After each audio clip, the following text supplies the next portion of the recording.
اب کریم آقا علیہ الصلوۃ والسلام کے امتی آگے کیسے ہیں؟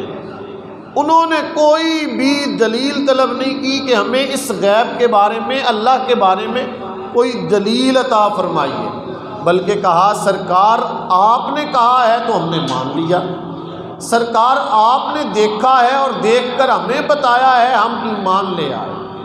حضرت سیدنا ابو بکر صدیق رضی اللہ تعالیٰ عنہ کا واقعہ بڑا مشہور ہے کہ معراج کی رات کے بعد کافروں نے آپ سے جا کے یہ کہا تھا کہ اگر کوئی یہ کہے کہ میں مسجد حرام سے مسجد اقصیٰ گیا ہوں اور پھر وہاں سے واپس آیا ہوں تو آپ اس کے بارے میں کیا کہیں گے؟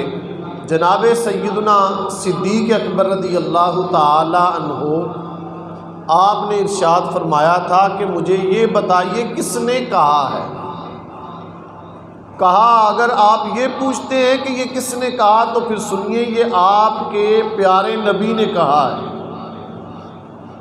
اب وہ کافر اس انتظار میں تھے کہ ابھی آپ انکار کریں گے اور کہیں گے کہ یہ تو ہو ہی نہیں سکتا، لیکن جناب سیدنا صدیق اکبر رضی اللہ تعالیٰ عنہ آپ نے ارشاد فرمایا، آپ نے فرمایا اگر میرے نبی نے کہا ہے تو سچ کہا ہے۔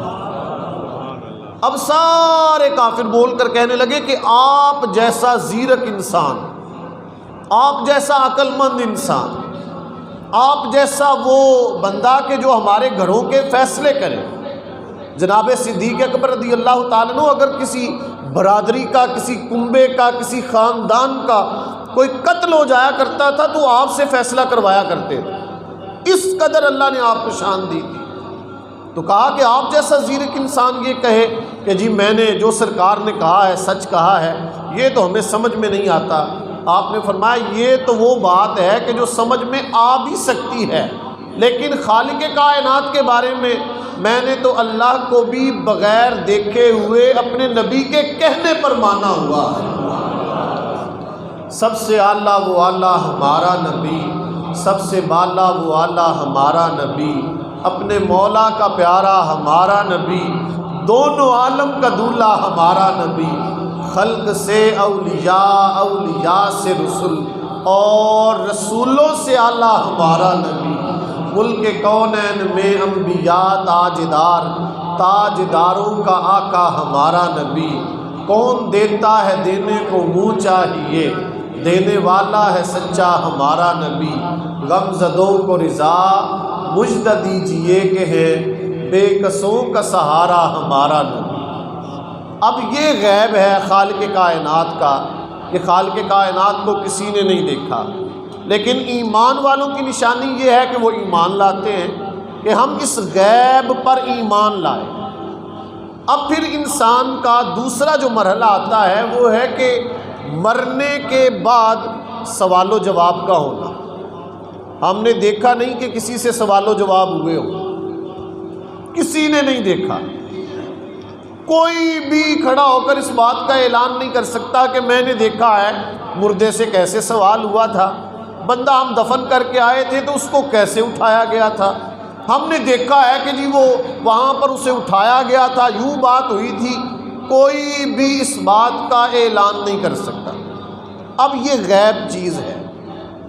اسی طرح اس مرنے کے بعد دوبارہ اٹھایا جانا جس کا کافر انکار کرتے تھے، اللہ نے قرآن مجید میں بھی فرمایا کہ ہم مرنے کے بعد دوبارہ بھی اٹھائیں۔ تو اب یہ مرنے کے بعد دوبارہ اٹھایا جانا یہ بھی وہ چیز ہے جو ابھی تک ہم نے دیکھی نہیں۔ اسی طرح میدان محشر کا بپا ہونا، قیامت کے دن کا آنا، وہاں پر حساب و کتاب ہونا، وہاں پر نامہ اعمال کو تولا جانا، میزان پر جانا، وہاں پر نیکیوں کا حساب ہونا، اور پھر اس کے بعد باری باری جنت میں جانا، یہ ساری چیزیں وہ ہیں جو غیب ہیں، ہم نے دیکھی ہوئی نہیں ہیں۔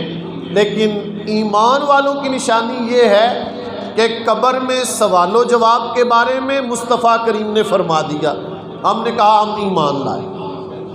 مرنے کے بعد دوبارہ اٹھایا جانا اللہ کے قرآن نے کہہ دیا، ہم نے کہا ہم ایمان لائے کہ مرنے کے بعد دوبارہ اٹھائے جائیں۔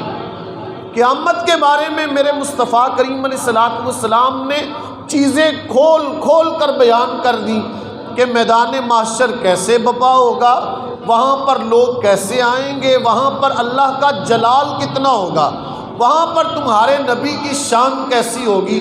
ہم نے کہا حضور ہم نے مان لیا، یہ غیب تھا جس پر ہم ایمان لائے۔ سرکار نے فرمایا جنت ہے، دوزخ ہے۔ ہم نے کہا سرکار ہم ایمان لائے۔